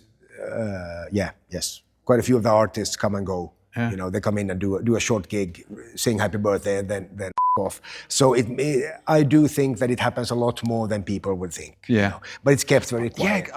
It's kept quiet because many of the owners are, of course, they can be slightly dodgy, or they could have even though they're nice, some of them are the nicest guys, their history. They don't want any spotlight. No, I like rumors or whatnot, or they might have affiliations or do business with certain other entities, and the publicity. So it gets shushed down a lot. But they do a lot of that. What about the envelopes? Do they give, like, for example, the crew, if you do your job good, some super rich billionaire gives you a tip, 50,000, whatever? Does that happen? Like, because in the true TV series, Below the Deck, they always like, if the guests were happy, they gave an envelope, but does it happen? Do they tip, the crew or if they're happy with you? But I think they pay you good enough. But they do that. It depends on the type of boats. If you've got a pure charter boat, then it's a gentleman's agreement. Is usually a certain percentage of the charter amount is given to the crew if you're happy. But this is on the discretion of the owner. No, of the charter owner, charter guest. So yes, it happens more often than not, and it can be a considerable amount, especially for lower ranks. It's done in a few different ways. Sometimes it's divided. I always divide it equally with all crew members because I'm paid heavily as I am already. Yeah. X amount of thousands for me doesn't mean as much as X amount of thousand for the cleaner. Yeah. For him, it's a Yeah, bonus. exactly, yeah. So yes, but I know of where they, especially the bigger ones, they might have a little bit of scaled. This, but so anyway, each to his own. People do them in different ways. Yes, it does happen. The private boats that I've run more private boats, not so much, but it's a different type of atmosphere as well. There it's the familiarity, the continuous, because charter boat is like a hotel. Yeah. What is the biggest boat that you have been captaining? It's probably the second to last project that I did. That was. What was that one? Almost 400 feet. Unbelievable. So what is inside of that kind of yacht? Do you have your own restaurant? Yeah. We got a massive galley with 3 chefs and 2 galley hands, and I said there were doctors, we had a dentist, we had a physiotherapist, we had helidecks and all kinds of stuff. So some of them are pretty bonkers. They are. How much is the maintenance cost? Just for curiosity, let's say, for example, the latest boat, if the guy, whoever is the owner, how much he needs to spend just to keep the boat floating? Just even if he doesn't do any trips, just to pay everybody and they will be ready for a go. A rough estimate used to be 10% of the price of the vessel. So in 10 years you pay. Yeah. Oof. But because I'm not a rich guy, so for me it's like, why? But if you are a rich guy, and when you're rich enough, you are making money without basically doing anything. If you have money enough, so for you it's not a problem to burn it. No. And it's there's something called rajahyöty in economy, which is borderline value. And what it says is you can't estimate the value of something based directly on what it is. Yeah. The circumstances also say what it is. Like, for example, this will cost me €1 today, right? But if I'm dying of thirst in the desert, what's its value for me then, right? So borderline value as well. So then this can also be offset against the amount of money you have, right? So so let's say then a boat that is the ones in Malaga Harbour here are worth 250 million. You can probably run them for between 15 and 20 million, depending on how much you put in how much and that's including fuel. Yeah. So if we're not talking fuel, probably 10 million, a million a month for a really big one. But then depending on how much you use it, then it's going to be more in fuel and so forth.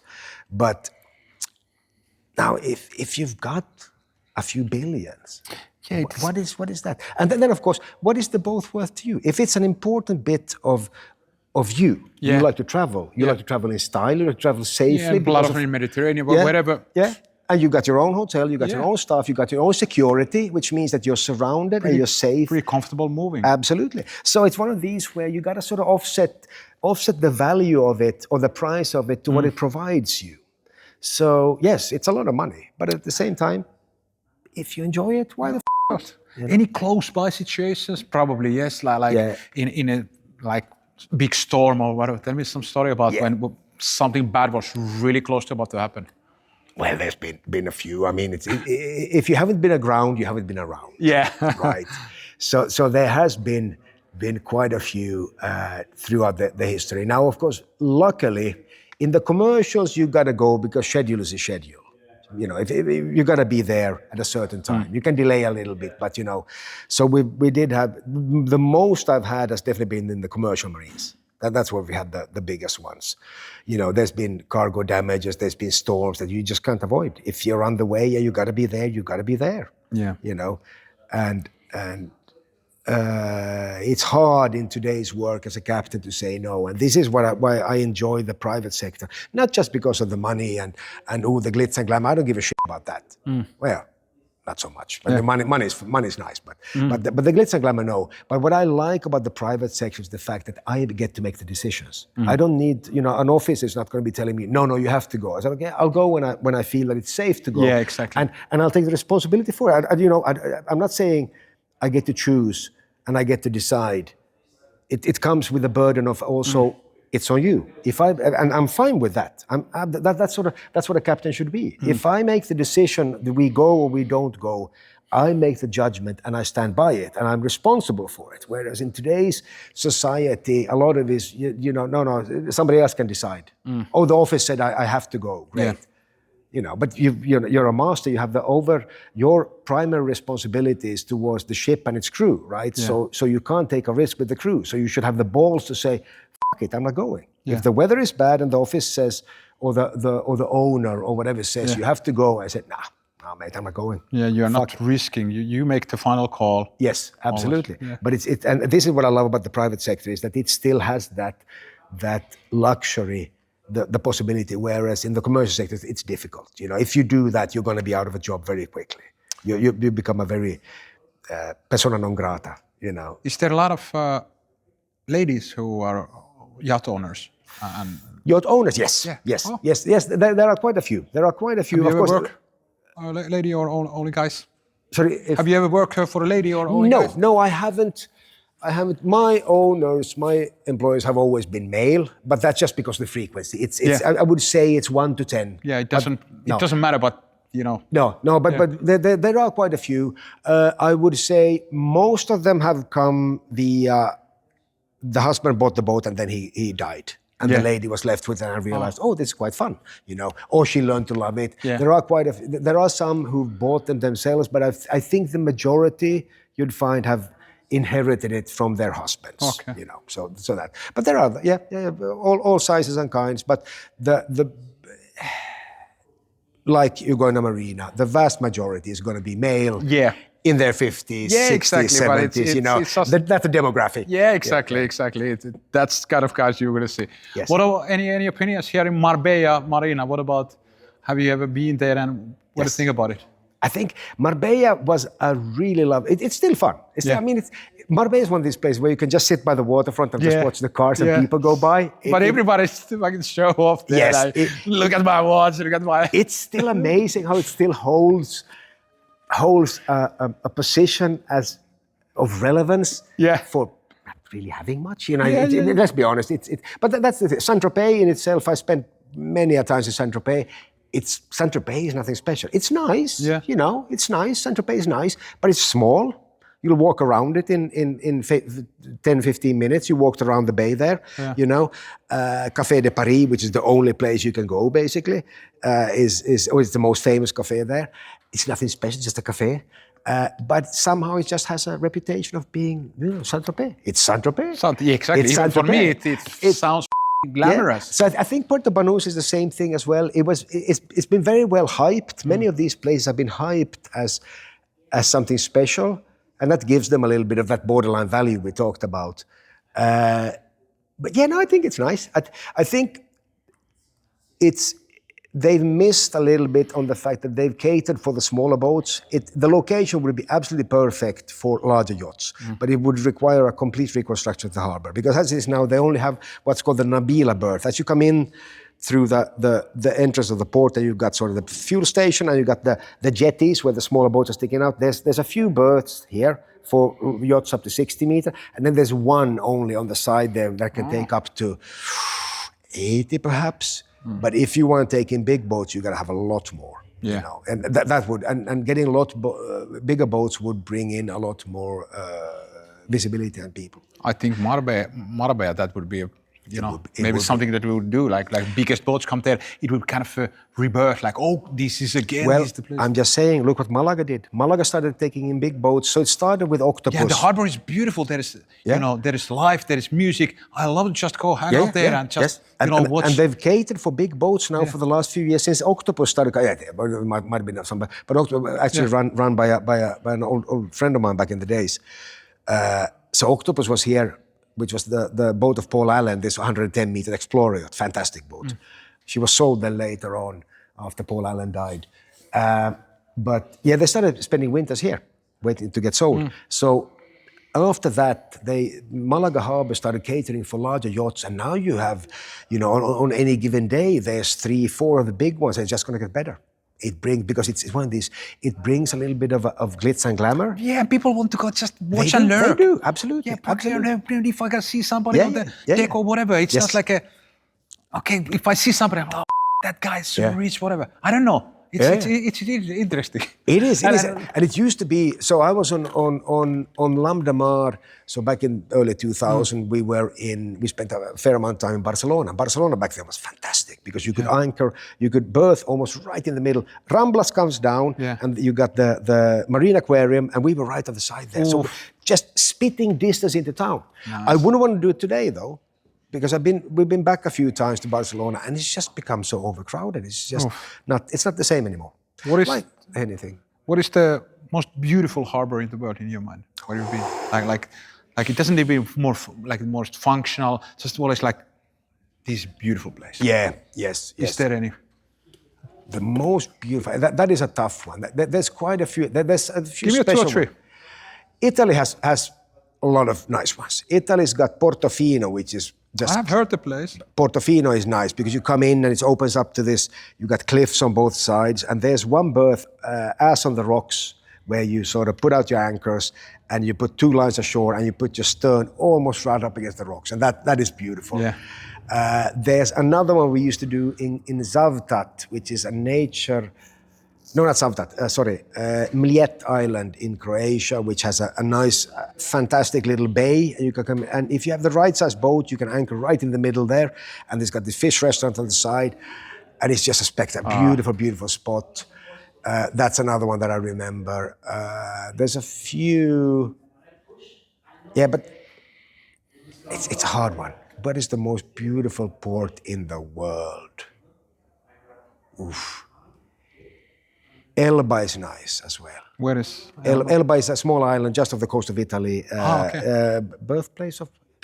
no, not birthplace of Napoleon. Napoleon was kept there imprisoned. In between. He was kept imprisoned on Elba for quite some time. And there your anchor, so your bow sticks over the road and the cars drive underneath. And it's just, it's bonkers. There's so many... I would hesitate to choose one out of so many, no worries. because there's so many that are pretty and beautiful in one or the other way. Yeah, and it must be like this place, have this kind of specific... Yes. What about, let's go to the other scale. Yes. Not functioning harbors, like you hate to go there, it's risky, stuff doesn't work. Is there, or can you say? I'm thinking some of the Middle Eastern harbors might not be the best planned. Yeah. There might be more looks than nobody thought that, you got to try to take out a boat with 2 90-degree turns and wind. Yeah. And it's absolutely insane. It looks cool, it's not functional. Maybe it's dangerous, stuff like that. And that's quite often the case with harbors that are grown a little bit too much because they don't have the logic. It's a little bit like the roads here, They worked 10 years ago. Yeah. But now that people have increased, it just doesn't function. Yeah. So, the logistics, the infrastructure isn't there anymore. So you get the same thing there. No, I wouldn't perhaps knock so many, but there's definitely harbors around that would need a little bit of a pimping up and a little bit. Here's some good news. Fuengirola Harbour is going to get rebuilt in a few years. I saw like a couple, and they even gonna actually do something in Marina also. Oh, they now? Yeah. It's going to be Nice. 4 years project. That's why I see a lot of apartments popping up for a market because It's going to be a lot of work. it's going to be. Yeah. But anyway, let's change subject for a while. So let's go. You're obviously a fighter, martial artist, sea captain, but also you are always in great shape. You're a strong guy. What do you eat? I eat. Very bad. Very bad. No. Sorry, no. I'm going to say no. It's a very basic thing, right? When it comes to training and nutrition, no, I was going to say, but very bad. I think it's very bad. The way they do try to make it a little bit more complicated than what it is, with all these diets and you got to think of this, you got to think of that. I've always found it a very simple rule. You know, it's you. If I want to gain weight, I eat more and train less. Yeah. When I drop weight, I train more, I eat a little bit less. You know, that's to start with. The composition of food is of course important to a point.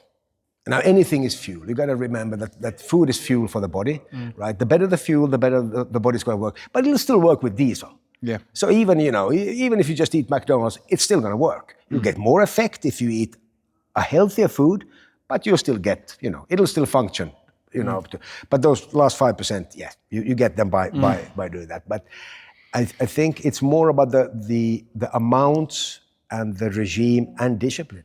I've been very consistent, and that's sort of been my thing. I'm a very disciplined person, I like, or routine. I'm not disciplined, but routine. Routine beats discipline. Same here. And I think that's the thing that beats talent any time of the day. Yeah. It does, You eat everything. You eat meat. You eat vegetables. Yes, I do. I am very meat oriented, and I like cooking. I enjoy cooking, but I'm also a nysväjä. So I can make a tomato sauce for a week. I've got no problem. Dude. And also we can call you a hifistelijä. Yes, hifistelijä. I do that as well. I do like to fuck around. I like these slow cooker, slow projects. You sourdough for a week, stuff like that. No, I've got no problem with that. That is good fun. Then my training is I've always, right, and this might be a saving grace. So I said, I've been doing this for a long time, but I've also been sailing at the same time, which means that my training has been regularly irregular. Yeah. So if you say 33 years at sea, right, and I've been training martial arts for about the same time, but I've been away for half of that time, right? So in practicality, I've trained 15 years out of 33. So that means the strain on the body has been a lot less. It gives me time to recover. It doesn't become so intense, and it's also I don't lose focus or interest. So it's always fun to come back. But at the same time, I train for 2 months, then I go away for 2 months, which means that I come back again and I've dropped back to where I was. So I'm sort of the same position. I'm relearning the same stuff. But I kind of like that as well. Yeah.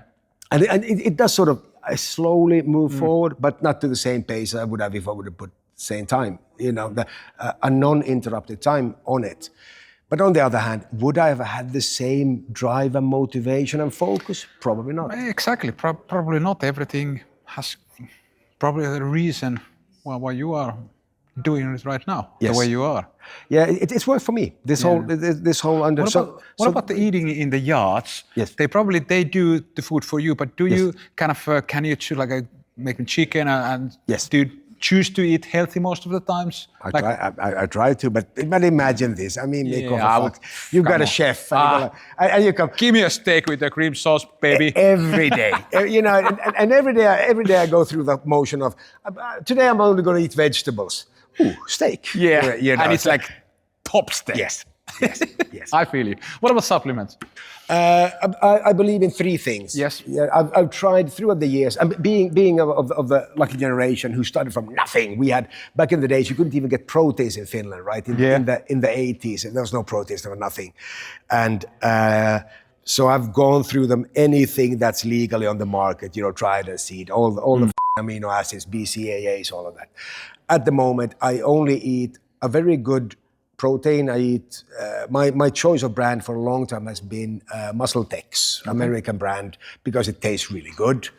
And I take a basic creatine because creatine works. And creatine is one of these things that's been studied probably as long as proteins. Yeah. And they've now actually a few years back they stopped. It used to be, you know, with on-load and off-load and deload, and now there's just take it every day. Yeah, maintenance. What is your dose for creatine?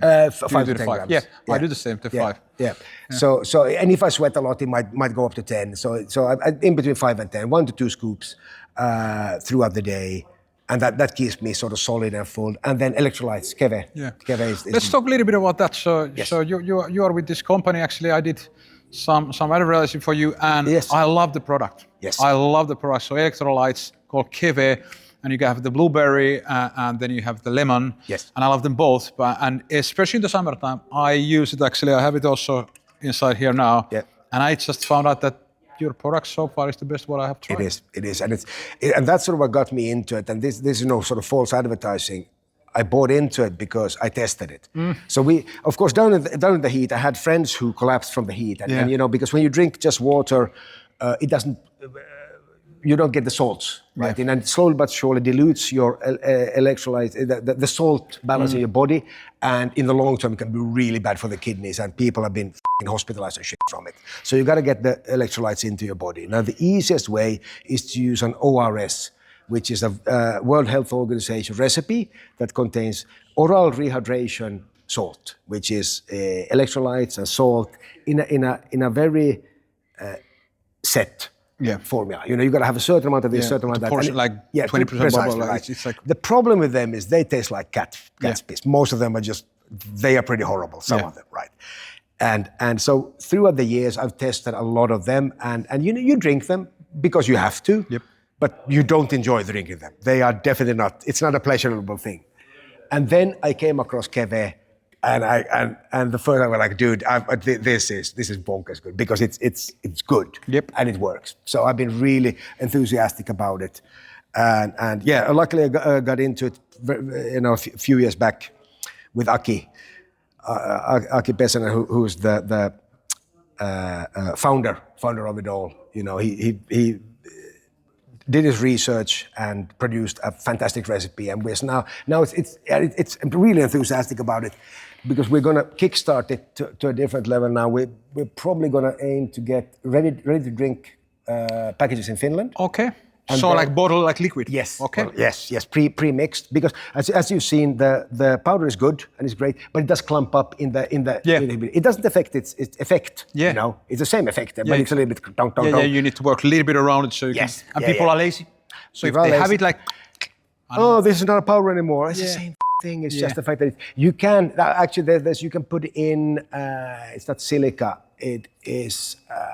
You can put in additives into it to keep it from crystallizing, but it could affect the taste. So we've chosen not to do it because I'd rather keep the taste as it is and have it a little bit clumpy because it works.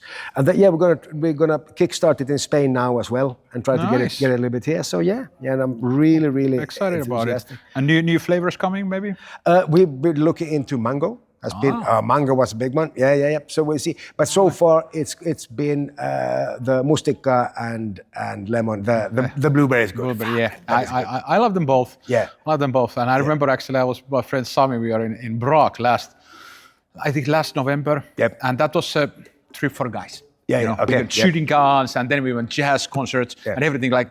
Funny stuff, but a lot of beer involved. And I had my Keves always with me, but because I was like, well, okay, now I remember again, a little bit of water, Keve. It's like... Well, here's the story. That's actually how it was founded. So Ari, the founder, he used to be a sales representative. So he was...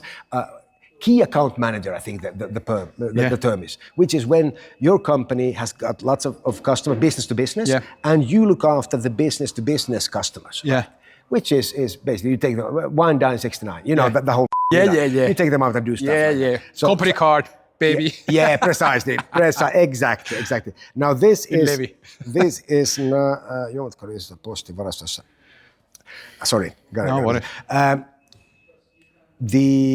So he was doing a lot of representation, and of course this is hard on the body. And he came across one of these electrolyte, these recovery drinks, you know, to ease away the hangover. Yeah. And that's when the thought, So that's actually how the Keve idea was started. The electrolytes to rehydrate after a boozy night. Yeah. And that's sort of how we fell into this whole and started researching and testing and doing trials and all of that. Then realized that you can actually do both. Yep. Because whatever works in a normal scenario is going to work twice as well when you're hungover because your body really needs it. Yeah, because you're dehydrated. So it was actually at one point marketed as välivesi. Yeah. Like in the middle of alcoholic drinks, you finish like välivesi is like you go have a small bullet of water or something like middle water. Yes, in between to sort of drink hard, take a water, drink hard, take a water. So no, he came up with for necessity, a kind of And I think he told me also this story. But I love the product, and nowadays I don't drink alcohol so much anymore. But I train every day, so for me it's a routine. And again, nothing to do with you, even though you're my buddy. But I just love the product, and I will use it because it's the best what I have used, and we have the perspective. We train, we sweat every single day, and I can feel my performance. I can definitely feel it. And I was drinking water. I didn't understand that that's not enough. Yeah. Now I do, but I'm learning on the way. It is, and it's absolutely in a hot climate like this, you just go through so much water as well, and you dilute the body. And so I've tried keeping it simple. Those are the three key elements, and I said if you could keep an old like me in shape, it's definitely doing something. And no TRT replacement therapy or like that yet. So you're amazing, man. Okay, let's give our viewers, give me something, because you're a super strong. So give me, what is your weightlifting routine? How many times you lift? What do you lift? You lift probably traditional. Tell me. No. So I lift 4 times a week. Yeah. And I used to lift more powerlifting, short and heavy, because I've tried all variations, and it's of course the whole thing about it is you gotta sort of adapt your training like Jiu-Jitsu to your body style, depending on your muscle build. Are you short or long fiber? Do you have short twitch or long twitch? So I've tried them all, and for me, I like to go short and heavy. Yep. With semi-long resting periods in between. And I did normal powerlifting, stuff like that, but it does break down the body, so it comes at a price. And the healthiest I've been is probably now that I do an adopted kettlebell version. So I've got a 4-day split. So I do, let's say Mondays I do shoulders, and so I just use kettlebells for this. Okay. So I do sitting shoulder press with kettlebells, then I do frontal lifts, then I do shrugs, and then I do side lifts. So it's 4 to 5 reps. Okay. Per set, and 3-4 sets, and then and then legs, pistol squats with kettlebells, heavy. Same thing there. One-legged deadlifts, very basic maneuvers. So basically, I've adopted, and this is I know the kettlebell people are gonna burn me alive for this, but I've sort of adopted kettlebells to powerlifting. I don't do the kettlebells. Yeah. I do a little bit of Turkish get-ups and all of those, but I do instead, for example, I do press bench. I do one-armed bench with 40 kilo kettlebell on a ball. So I do one arm at a time. Yeah, and that gives you the mobility and the rotation of the body. Like that. Yeah, and also when you're kettlebell, you need to balance it. Yeah, absolutely. So it's a very adopted to my body, Cool. But it definitely works. So an adoption of mix of kettlebells and powerlifting. Do you think that's an important part to lift throughout your life to stay healthy? Oh, to absolutely. Stay strong? Absolutely. Yeah. There's more and more studies that are linking.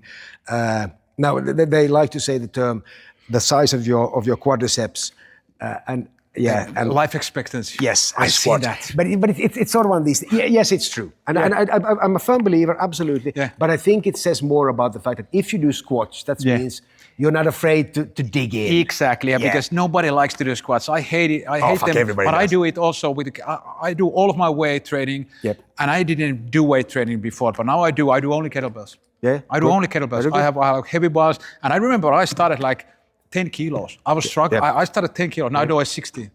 But the weight goes gradually up, and I think that's the key. I need to keep it when it's not challenging enough, I need to go higher. But it grows pretty fast. It does, and something I did now that I've sort of had to drop down. We are moving between houses now during the summertime because we got some apartment and we're sort of moving in between now, but the kids are here.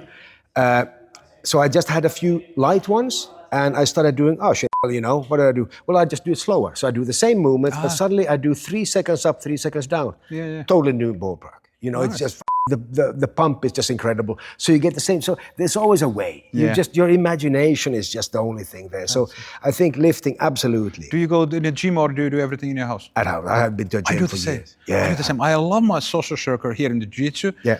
But for me, even though the gym is close, I could do it, but I'd rather stay in my house and do it on my pace. I like to do throughout the day, I may do 20 something. I've got exactly the same thing. So then I can get a lot of repetitions during the day, and I feel like, okay, I'm always something. I'm going to have a glass of water. I do something on the way. I love it because it's not I don't feel that I'm doing it. No, because I just kind of it's part of.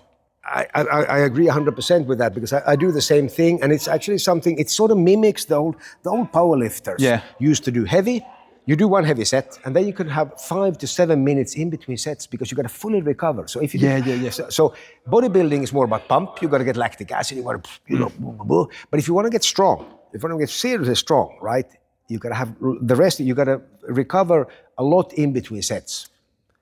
So basically, doing the short ones multiple times a day, it's a good idea. It is. Because for me, I want to get more strong, and for me, the core reason was I want to stay more protected. When I have a little bit more cushion here, and we're getting older, guys are smashing us. If I have a little bit more, cushion here, and now my shoulders, no problems anymore, shoulders. And I've been lifting, actively maybe 3 or 4 months all the time. No, keep at it. Yeah, absolutely. I will definitely. Yeah, and it's something that sort of gets people, it's going to be so, long. Fuck it. No. A short session, even something is always better than nothing. Yeah.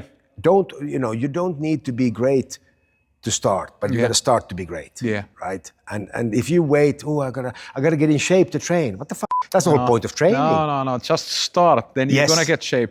Yes. And I think it's in life many times. If you are starting something new or whatever it is, just start it and you will learn on the way. Yeah. Absolutely. Fake it till you make it, if nothing else. It's definitely a mantra. So I'm definitely gonna I'll try to do jiu-jitsu as long as I can. Yeah. And I'll definitely be lifting for my whole life. Yeah. That's for sure. That's something I've always had with me. I think I'll probably keep it at that. Right on, my brother. Thank you for this. I think we've wrapped it up. I really enjoyed it, man. You're a legend, and I truly appreciate it. It's great to have you as a friend. No, a pleasure. Thank you for coming. Stig-Johan Lundström, baby. And guys, go train, keep smiling, and remember, jiu-jitsu never dies. Boom. Woo.